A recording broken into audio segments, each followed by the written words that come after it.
right here in Peterborough. More importantly, though, a little farther up the river, past Quake Roads, is Trent University. And at Trent University, the waterway splits. Now, most of the water falls down over several dams, past Quake Roads, under the bridge, and then into the lake behind us. Well, a small portion of the water, though, is diverted at Trent University. It continues to the east side of Peterborough, down over the giant hydraulic lift locks, through a conventional flood lock, and eventually into the lake on the far side.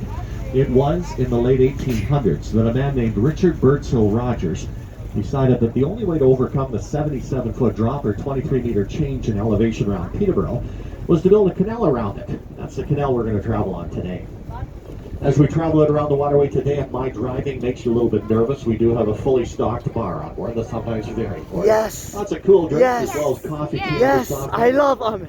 I love really people. badly next to the bar on I the lower love deck, we also have water. Peterborough I think people. we're pretty well prepared for the next hour and 50 minutes to 2 hours that we'll be out on the water. Our vessel, the Island Princess, is licensed by Transport Canada. We are certified by the Canadian Coast Guard to do trips just as we are doing today.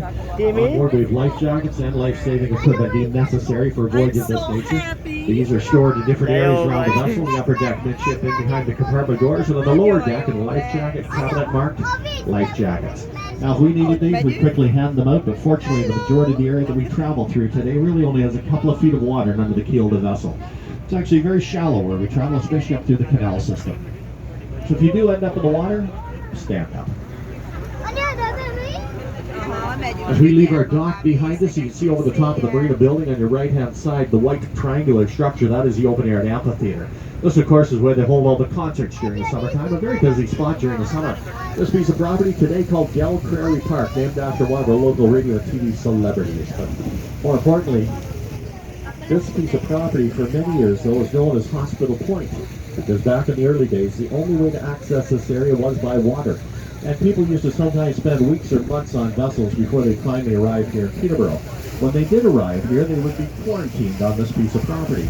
Quarantine is actually the Latin word for the number 40, because that's how many days they'd be held here before being let into the general public.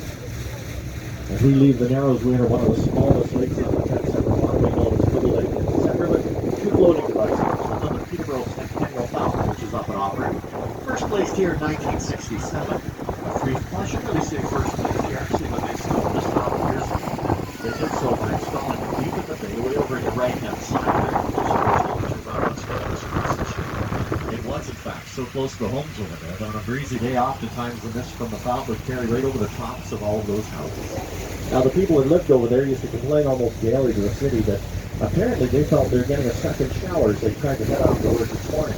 But nothing was ever done about their complaints until the same mist from that fountain started to drift in behind the maple trees way ahead of us on your right-hand side into what's known as Little Lake Cemetery.